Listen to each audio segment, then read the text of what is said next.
Kagulat World, isang Asian Derby na yayanig sa pundasyon ng WTA.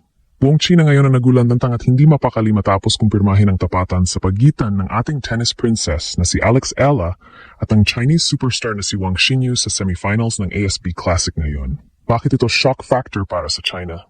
Dahil si Wang Xinyu ay hindi basta-bastang player. Siya ay isang 4-time Grand Slam doubles champion at Paris 2024 silver medalist. Sanay siyang pumatay ng bola sa net at dominahin ang doubles scene. Pero ngayon, isang 20 anyos na Pinay ang nakaharang sa kanyang pangarap na makuha ang kanyang kauna-unahang WTA singles title. Sa gitna ng tensyon sa Auckland, New Zealand, ang ranking ni Ella, world number 53, at Wang, world number 57, ay halos dikit na dikit. Pero heto ang twist na nagbibigay ng takot sa kampo ng China. Habang si Wang ay tinitingala bilang isang doubles specialist, si Alex Ella naman ay unti-unti nang nagiging singles specialist killer. Pinatunayan ito ni Alex nang gibay niya ang 5th seed na si Magda Linette sa quarterfinals. Isang laro na nagpakita ng kanyang bagsik sa baseline. Sa kabilang banda, si Wang ay pumasok sa semis matapos mag-retire ang kanyang kalaban. Kaya marami ang nagtatanong. Kaya ba ni Wang nasabayan ang stamina at gutom ni Ella sa isang singles match? Ang paghahambing ay malinaw. Si Wang ay may taas na 6'L at may matinding reach, pero si Alex ay may Nadal-esque grit at pambihirang footwork. Sa aspeto ng titles, si Wang ay reyna ng doubles na may 4 na malalaking corona, pero pagdating sa singles, nananatili itong 0 titles. Dito papasok ang ating fearless prediction. Alex Ella will dominate this match. Bakit? Dahil sa singles court, walang partner na sasalo kay Wang. Ang agresibong laro ni Alex, ang kanyang left-handed advantage, at ang momentum ng kanyang sunod-sunod na panalo laban sa mga veterano ang maging susi para tuluyan niyang mapatalsik ang pambato ng China. Ito na ang Grand Slam mindset na sinasabi natin. Ang tagumpay na ito ay hindi lang para sa Auckland. Ito ay mensahe ni Alex sa buong mundo na handa na siyang mag-reyna sa 2026. Ang bawat palo ni Alex ay may dalang pangarap ng bansa at bukas, sa paghaharap nila ni Wang, asahan ng isang labanang puno ng emosyon, bilis at Pinoy pride. Ngayon, ang Auckland, New Zealand ay hindi lang magiging saksi sa isang tennis match. Ito ay magiging arena ng isang geopolitical sports rivalry na yayanig sa buong Asia. Sa isang panig, narito ang ating pambato, ang 20 anyos na si Alex Ella, ang world number 53 na kasalukuyang nasa God mode matapos niyang pulbusin ang mga veteranong sina Donna Vekic at Magda Linette. Sa kabilang panig naman, ang father ng China, si Wang Xinyu, ang world number 57 na kilala sa buong mundo bilang isang double specialist na may 4 na Grand Slam titles at isang Olympic silver medal. Pero heto ang malaking but na nagpapakaba sa buong China. Pagdating sa singles, si Wang ay tila isang leon na walang ipin, habang si Alex Ella naman ay isang batang lobo na handang manakmal. Hatiin natin ang labanang ito sa mga numero dahil ang statistics ay hindi nagsisinungaling. Si Wang Xinyu ay may taas na 5'11", isang bentahe na nagbibigay sa kanya ng malakas na serve at malawak na reach sa net. Sanay siya sa doubles kung saan kalahati lang ng court ang binabantayan niya. Ngunit sa singles semifinals ng mga hard court tournaments, si Wang ay may nakaka-alarmang record na 0-8. Isipin niyo, 8 beses na siyang nakatapak sa semis, pero ni isang beses ay hindi siya nakalusot para sa ginto.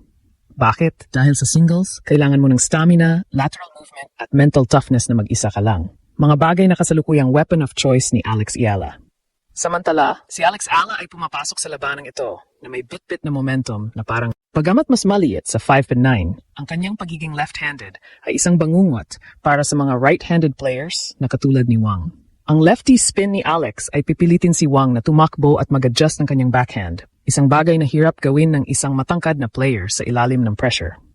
At pagdating sa singles titles, pagamat pareho silang naghanap ng unang WTA 250 trophy, si Alex ay may bitbit ng WTA 125 title mula sa Guadalajara noong 2025. Patunay na alam niya kung paano tatapusin ang laban kapag malapit na ang finish line.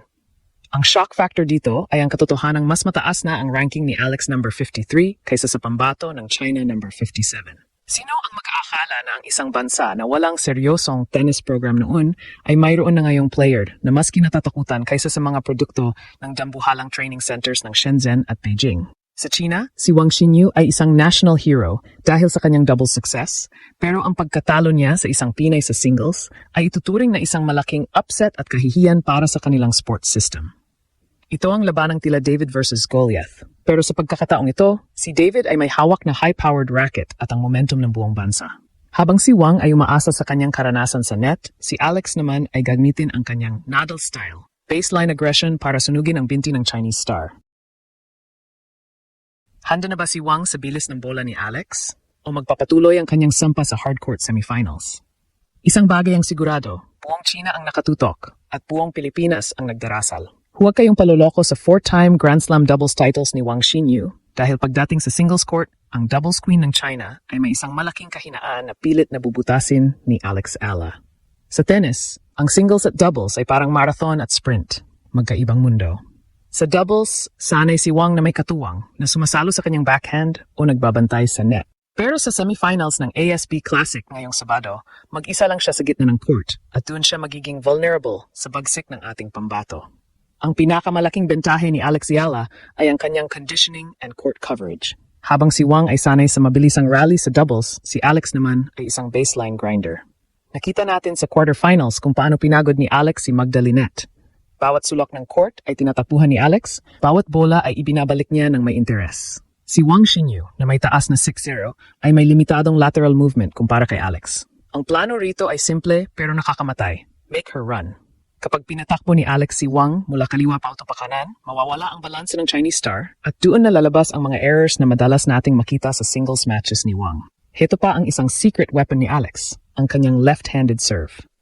Bilang isang right-hander, hirap na hirap ang mga players na katulad ni Wang na i-return ang slice serve ng isang lefty. Ang bola ni Alex ay papalayo sa katawan ni Wang, dahilan para mapilitan itong gumawa ng mahihinang returns na agad namang papatayin ni Alex gamit ang kanyang killer forehand. At huwag nating kalilimutan ang mental game. Si Wang Xinyu ay may record na 0 titles sa WTA singles. Sa tuwing malapit na siya sa finish line, tila kinakabahan ang pambato ng China.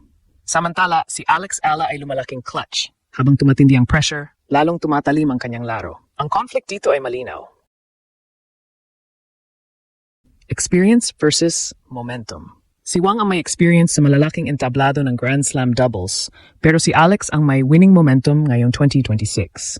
Sa bawat drop shot ni Alex na nagpapamukha kay Wang na tila isang amateur, lalong nagngangalit ang mga fans sa China. Hindi sila makapaniwala na ang kanilang Olympic medalist ay pinapahirapan ng isang 20 anyos na Filipina. Sabi nga ng mga analysts, Wang is a master of the net, but Alla is the mistress of the court. Sa bawat puntos na makukuha ni Alex, hindi lang ranking ang itinataas niya, pinubura niya ang stigma na ang mga Pinoy ay hanggang regional tournaments lang. Sa Auckland, kitang-kita ang takot sa mata ng coaching staff ng China.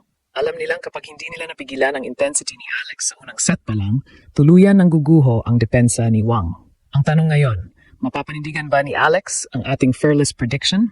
Dahil sa singles court, walang sasalo kay Wang, at ang tanging maririnig niya ay ang tunog ng raketa ni Alex Alla na humahataw patungo sa kasaysayan.